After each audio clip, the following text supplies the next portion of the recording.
మరోవైపు మంతని నియోజకవర్గ ఇన్ఛార్జ్ మరి మాజీ ఎమ్మెల్యే పుట్టా మధుకర్ గారు కూడా మరి ఇక్కడ ఏదైతే మరి ప్రభుత్వం మీద తిరుగుబాటు జెండా ఎగరవేసిండు, ఏదైతే ప్రజా విజయోత్సవ సంబరాలు అని చెప్పి నవంబర్ 14 నుంచి డిసెంబర్ 9 వరకు ఏదైతే మరి సంబరాలు నిర్వహించుకోవాలి, విజయోత్సవాలు నిర్వహించుకోవాలని చెప్పి ప్రభుత్వం ఏదైతే చెప్తా ఉన్నదో, ఏం సాధించాలని ఇక్కడ విజయోత్సవ సంబరాలు నిర్వహించుకోవాలి, ఎవరికి ఏ వర్గాన్ని సంతృప్తి పరిచిందని చెప్పి ఇక్కడ విజయోత్సవ సంబరాలు నిర్వహించుకోవాలి, 6 గ్యారంటీల పేరుతోటి ఈ రోజు ప్రజలను మోసం చేసినందుకు సంబరాలు నిర్వహించుకోవాలా, 420 హామీలు ఇచ్చి చేతులెత్తేసినందుకు ఇక్కడ సంబరాలు నిర్వహించుకోవాలా, మరి మీరు ఏదైతే కళ్యాణ లక్ష్యంలో తులం బంగారం ఇస్తాను ఎగేసినందుకు ఇక్కడ సంబరాలు నిర్వహించుకోవాలా, రుణమాఫీ చేస్తా అని చెప్పి అర్ధాంతరంగా నిలిపివేసినందుకు సంబరాలు నిర్వహించుకోవాలా, రైతు బంధు ఎత్తేసినందుకు నిర్వహించుకోవాలా, ఆసరా పింఛన్లు 2 నెలలు ఎగ్గొట్టడంతో పాటు ఇప్పటి వరకు 4,000 ఇస్తా అని చెప్పి ఆశ చూపి మోసం చేసినందుకు సంబరాలు నిర్వహించుకోవాలని చెప్పి ఆయన నిన్నటి రోజున ప్రజా వంచన దినాలు నిర్వహించడానికి ప్రణాళికను రూపొందించిండ్రు. దాంతో ప్రజల ముందుకు సాగడానికి ఆయన 25 రోజుల పాటు మరి ఇక్కడ 40 అర్జీలతో నిరసన కార్యక్రమాలు ఏర్పాటు చేయడానికి తిరుగుబాటు మరి బావుట ఎగరవేసిన పరిస్థితి. ఏదేమైనా మరి ఇక్కడ కాంగ్రెస్ ప్రభుత్వంలో ఏ ఒక్క వర్గం కూడా సంతృప్తిగా లేరు. కేవలం 11 నెలల కాలంలోనే పూర్తిగా ప్రజా విశ్వాసాన్ని కోల్పోయిన ప్రభుత్వం ఏదైతే ఉన్నదో అది మరి పూర్తిగా రేవంత్ రెడ్డి ప్రభుత్వమే దేశం మొత్తం మీద అని చెప్పక తప్పదు. రైట్ టు రీకాల్ కనుక ఉన్నట్లయితే కాంగ్రెస్ లో ఏ ఒక్క ఎమ్మెల్యే కూడా పదవి ఉండదు ఈ సమయంలో అనే విషయాన్ని ఇక్కడ ప్రజాగ్రహాన్ని బట్టి మనం ఇక్కడ ప్రధానంగా గమనించవచ్చు. ముందుగా స్థానిక వార్తలను కనుక గమనించినట్టయితే, రాష్ట్రంలో కాంగ్రెస్ తుగ్లక్ పాలన, 11 నెలలైన హామీలు అమలెక్కడ, పథకాల అమలుపై శ్వేతపత్రం విడుదల చేయాలి, డిసెంబర్ 14 వరకు కాంగ్రెస్ ప్రజా వంచన దినాలు, మంతని మాజీ ఎమ్మెల్యే పుట్టా మధుకర్. రాష్ట్రంలోని కాంగ్రెస్ ప్రభుత్వం తుగ్లక్ పాలన కొనసాగిస్తున్నదని మంతని మాజీ ఎమ్మెల్యే పుట్టా మధుకర్ విమర్శించారు.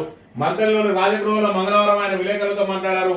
అసెంబ్లీ ఎన్నికల సమయంలో రాష్ట్రంలోని ప్రజలకు 6 గ్యారంటీల పేరుతో 420 పథకాలను 100 రోజుల్లో అమలు చేస్తామని గద్దెక్కిన కాంగ్రెస్ 11 నెలలు గడుస్తున్నా అమలు చేయడం లేదని విమర్శించారు. 420 హామీల పేరుతో ప్రజలను నయవంచనకు గురి చేసిందని ఆరోపించారు. కాంగ్రెస్ పాలనపై ప్రజలు విరక్తి చెందుతున్నారని విమర్శించారు. ముఖ్యమంత్రి రేవంత్ రెడ్డి సొంత నియోజకవర్గంలో ఎదురైన సంఘటన ఇందుకు నిదర్శనమని ఆయన పేర్కొన్నారు. సీఎం రేవంత్ రెడ్డిని చూసి ప్రజలు నవ్వుతున్నారని, కొడంగల్లో అధికారులను ప్రజలు కొడుతుంటే ఆయన మాత్రం ఏదో సర్టిఫికెట్లు పంపిణీ చేస్తున్నారని ఎద్దేవా చేశారు.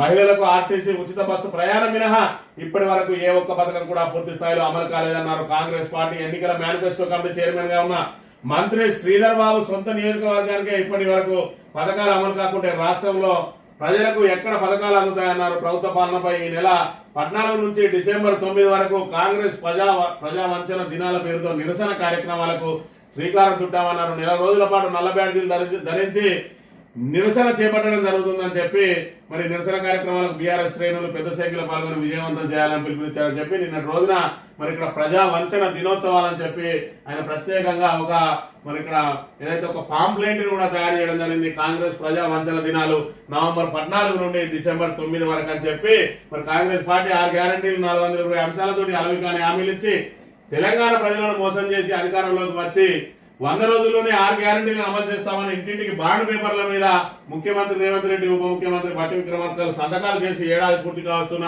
మాట నిలబెట్టుకోలేదు.